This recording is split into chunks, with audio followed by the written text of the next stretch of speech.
So the first shot we're going to be doing is high key. So we're using the 3 light setup, using 2 strip boxes just to actually light the background. But obviously if you've just got 2 lights to illuminate the white background, the key thing is to make sure we've just got the 2 stop different in the exposure.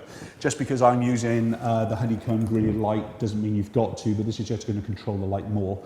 Obviously there's no feathering with a gridded light, so I've got to point it directly at our fabulous model, who's Charlotte for us today. Just pop the one hand underneath and the other hand on top. Swap them around for me. That's better. That's cool. Turn the body to the side a little bit more for me, just towards that way. That's great, just there. One sec. It's lovely. And again. It's group 1. Keep it. Look straight ahead. It's lovely. Let's swap the hands around. Let's do the both ways. That's lovely. And again for me, looking straight ahead. One more. Keep it. Looking down to bump as well for me. Group 4. Same thing again. It's lovely. Keep it. One sec. And again. And relax. So, we just, Charlotte by the way, audience, just done the 3 shots, okay? So we're using the key light for the 1 photograph. That's where we're gonna almost have a dark background. That's because the grid isn't spilling much onto the background itself. Then we've got our high key, so it's all 3 images together. This is set at the f4, these lights are set to the f8, gives us a pure white background. Remember, they are gridded, so they're controlling the light spill, so it's not like a light that's allowed to escape, so there will be some vignetting on the scene no matter what. And then of course the last shot is where I just physically switch off the main light using the groups on the Elinchrom and just using the background. That's where we get that near silhouette kind of look. So there's our first setup, very easy, 3 different looks, 3 different styles of light, but obviously it's just switching the different lights on and off. Let's just drag in a black background and completely change the look and feel. Let's do a quick test a minute. Group 1. Okay, so as you can see from this shot, basically just by using the 1 light, obviously the main light source itself, still working at my f4 aperture. You can use 5, 6, 8, obviously whatever you want. Basically what we've got there is a flat light, and basically it's not really kind of showing off the bump as much. If I switched on the background lights to fire as well, obviously that would start to bring some illumination to the black background, but I'm not looking to create that yet. How can we change this look? Well, the first thing is that we know that the more dramatic the image is when the light starts to kind of come around from the side, okay? So the first thing to do would be to move it from the 9 o'clock position to the 10 o'clock position, so it comes back on towards Charlotte. Let's do that 1 hand up and down if we can again. I think we're going to change your outfit in a minute as well, but let's shoot this first.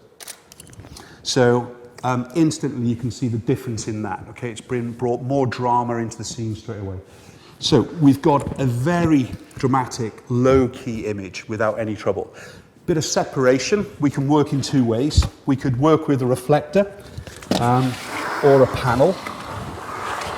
I'm just going to drag in the big flat for now, but I'm only looking to create a little bit of separation from the reflected light.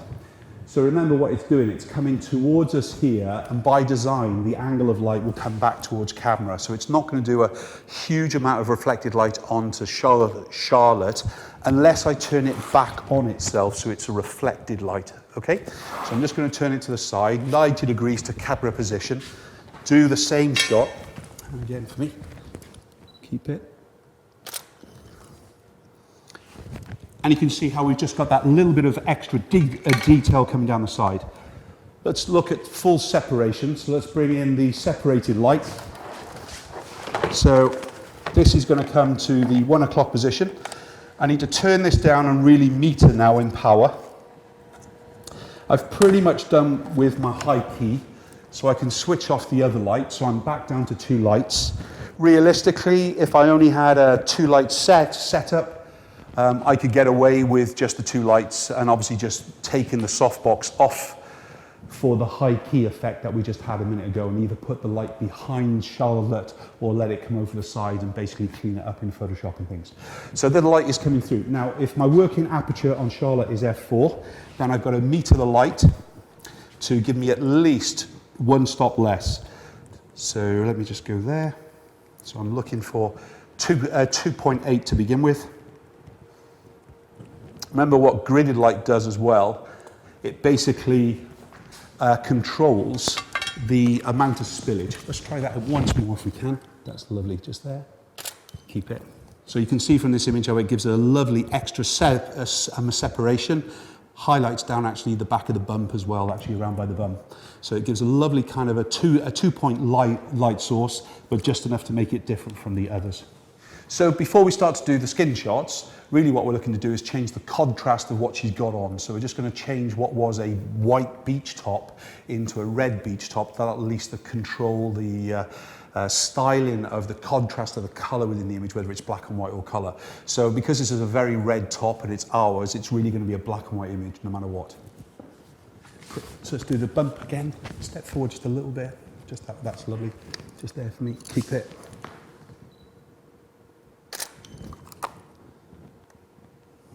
Again, it's lovely. Push the hair behind if you can, just a little bit more, especially at the back side. That's it. It's lovely. One more. Keep it. Keep it. Look higher. Much higher with the head. Look high with the eyes as well. Look up in the sky. Yeah, please. That's lovely. It's there. It's lovely. Swap the hands. It's gorgeous there. Relax. So you can see from those images, just by bringing down the colouring of the top from the white to obviously the red, even though we're in black and white, there's a massive difference there if we do that side-by-side comparison. So even if you have got a client who's brought in the wrong things, just having the likes of some beachwear around, some cover-overs will actually kind of hide most of the problem anyway. But that's our kind of basic starting point for the maternity. It's the high key and the low key.